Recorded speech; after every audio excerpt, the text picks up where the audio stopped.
Hello everybody and welcome back to another video review here on the Jurassic Park Podcast YouTube channel. I am Brad Jost, the host of the podcast, and today we are taking a special look at the Dino Rivals Dual Attack NASUTOCERATOPS that will be seen in Battle at Big Rock. Now, this one is truly special because of this little tagline here, as seen in Battle at Big Rock. That is a big deal.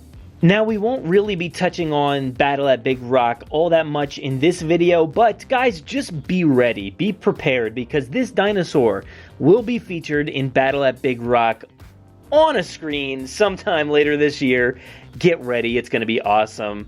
I'm excited because this thing looks really cool, so if the dinosaur in Battle at Big Rock looks anything like this, I'll be excited because I love this blue, green, red color scheme here. It's really fun, something truly different from anything I think that we've seen on screen so far. I love the addition of the NASUTOCERATOPS, something that we haven't seen anywhere in the Jurassic canon so far, so I'm very excited about that. But let's go ahead and take a look at the box itself. I love the differentiation here between Battle at Big Rock, items, because you have obvious rebranding going on here. This is still a Dino Rivals toy, and you can tell by the branding back there in the back, and of course the logo. But you do have the obvious color difference there with the Battle at Big Rock, so I wonder if that'll play into the featurette at all because of the blue on the dinosaurs. Who knows? I'm excited to find out, but I do like the rebranding, and it does stand out from everything that they have created so far. What I like about this package is that there is no Owen down there, so is that a signal for something? Are we not supposed to expect Owen coming up here? I'm excited by that, to be honest. I love that he's not on the packaging. I do love the logo for Battle at Big Rock. Looks really cool. Up here you do have the different attack features. So you do have the button in the back that strikes the tail, and of course the one up front that moves the head. On the back, as far as those strikes are concerned, you see the tail strike right there, facing off against the concavenator. And then in the front you do get the up and down motion of the head. And this head is so cool. Let's take a moment to just cherish how awesome that bull-like head looks just going up and down. That's really cool. Down here in the corner we do see other dinosaurs. So we do get the Allosaurus that is also featured in Battle at Big Rock. And then you do have a repaint of the concavenator, which I just do not like. Straight up do not like that one. This is a welcome addition to the Collector's Card Club here with the Collector's Card that does have the battle stats there, so it looks like a decent creature to take into battle. Not too great, to be honest, but it's decent enough, I think. Thankfully, this is a Jurassic Facts app dinosaur, so make sure to add this to your collection by scanning the foot underneath. This is going to be a fun one to add to the collection. I'm excited by that. Man, this thing is really cool. I love it so much. I can't wait to unbox it. But I'm going to take my time with it because I don't want to ruin this by any means. I want to savor the Battle at Big Rock box here and just make sure it comes out nice and easy, which should be done by just undoing those little wires there. But the problem is with the collector's card in the back, hopefully I can get that out without making too much of a ruckus here.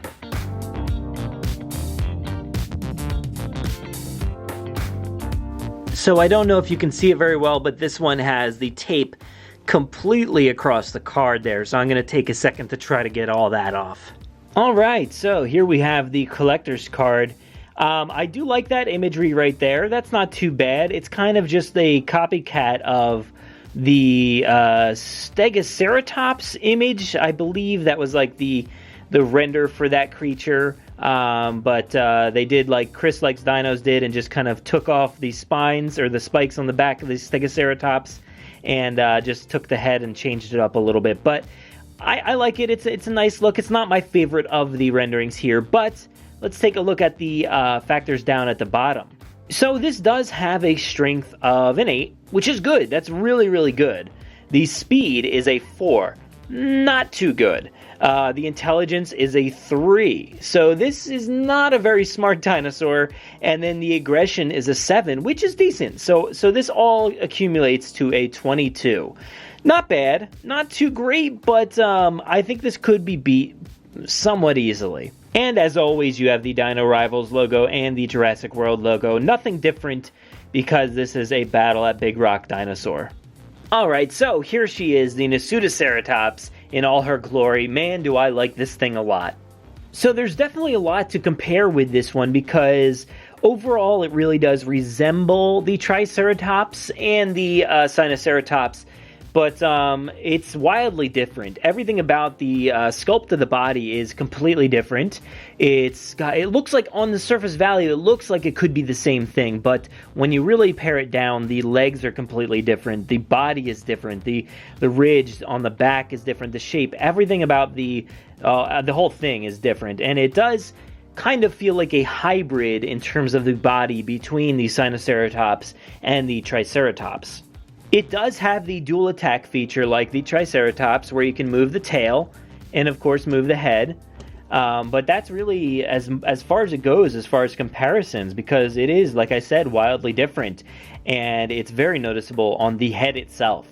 Of course, one of the things that really stood out as different for me was the frill. Look how different it is. It's wider, it's longer. Everything about it is much different than the Triceratops. And of course, it's bendy. So that is something that the other Triceratops did not do all that much. Look at this thing. It's rubber. It's complete rubber. So that's really, really cool. I love that about this dinosaur. The horns themselves are, of course, very pliable too, so they're not going to harm anybody or anything, but they're noticeably long and just intense. I love that so much. Totally resembling a bull. And the beak itself is more reminiscent of the Sinoceratops, but I think there is some differences there as well. I will say I do wish that these spikes that are coming out of the frill were painted differently, but they're not, so what are you going to do? I know on the Triceratops and the Sinoceratops, they are painted differently, so this one kind of didn't catch on when it comes to that, so I don't know what to say. It's not great that it's all the same color, but it's not bothering me all that much. But speaking about the color, it's such a wild paint job. I love the blue. Now, I was never a big fan of the Chaos Effect line from the late 90s. That was not a thing that I was really into. Now, this is, of course, very different than that, but I always really like my dinosaurs to have a much more natural approach when it comes to the color schemes, but I have really found myself lately kind of loving these different wild paint jobs, like this one, or the blue Suchomimus, or I don't know, the Tapijara, or I don't think I'm into the Dilophosaurus, but maybe time will tell on that one. We'll see. But there is so much going on. You have this darker red up in the frill. You have a little bit of a lighter red, or almost salmony color, kind of coming fading in from the top of the frill down to the bottom towards the beak. You have the white on the beak and the horns, which kind of transitions underneath. It's a little bit more of a gray, actually, on the beak and the underside. But one thing I never noticed initially was how green it is on the bottom. There is a nice, like, sea green that just kind of fades up the legs and turns into that blue. It kind of does transition a little bit at the top of the leg there as well. Now, I will say the one thing that is really disappointing, or I should say second thing, because, like I said, the spikes along the frill, but the other thing that's kind of disappointing is the eyeball. It's pretty much non-existent. When I first picked it up on the shelf, I just stared. I was like, where's the eyeball? Is it there? I don't know. And I've seen a lot of people react the same way. So I don't know if that's just an anatomical thing that they needed to get right, or I don't know. I have no idea, but I don't love it per se. I kind of wish the eye was a little bit bigger and maybe had some color to it. It's just straight black and a very small black slit along the eye. So I will say there are some plastic issues on the body itself. It's very minimal, and if I did scratch at them, they would probably go away, but I did want to point them out just in case you have similar items as well in your stores. So on the legs itself, the paint's a little melty looking and kind of fuzzing off. It kind of gives off a very fuzzy look to it, so I did initially try to scrape a lot of that off. This side of the leg is not doing so. The backs of the legs have these like very white marks on them, almost blemishes that I don't think will go away completely, but I'm going to do my best to see what I can do with those. And on the underside of the chin itself, there is also a bit of scraping there as well. So it does seem like this is kind of happening all over this thing, so hopefully it's not too big of an issue for others out there. So let's go ahead and take a look at the motion of this creature here. So the legs do go in and out in the back, and of course they do rotate as well. And the fronts do rotate, they do not do the in and out motion. It does typically help to stabilize your theropod creatures. It doesn't really matter all that much in this smaller ceratopsian creature, but it's nice to have, I guess. The head does move quite a bit on its own, so that's a nice feature, I think. It does kind of give it a little bit of playability, but it does also have the head butting motion as well, so you can press that button. Even while not on the ground, it still works pretty nicely. And then the tail strike is on the back, which also works pretty nice as well. Very strong. It's a very strong, one of the stronger features, I think. But why don't we go ahead and compare it with some of the other creatures that are out there? So this is the first time that I'm matching them all up together here, all the ceratopsians. I think this is a great look. I love the color variations of them all. They all look really, really well together. And I think it matches up well against the human there. We have Zia Rodriguez there taking care of the NASUTOCERATOPS, just in case. She got a little battle damage on her.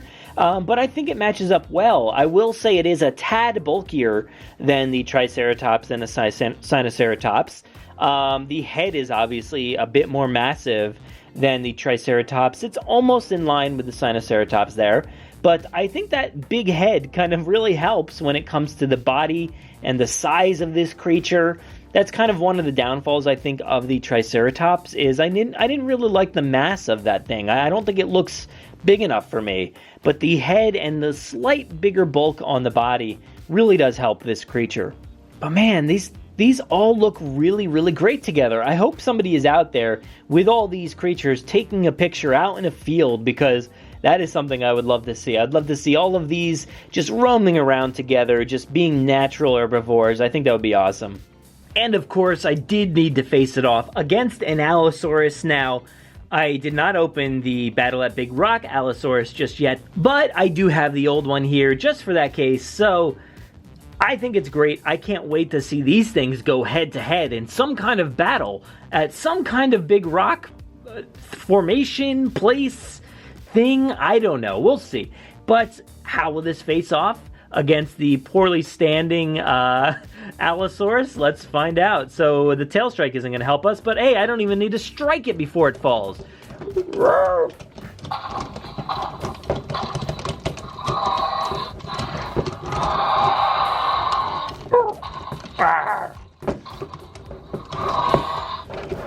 Oh, wrong side, wrong side.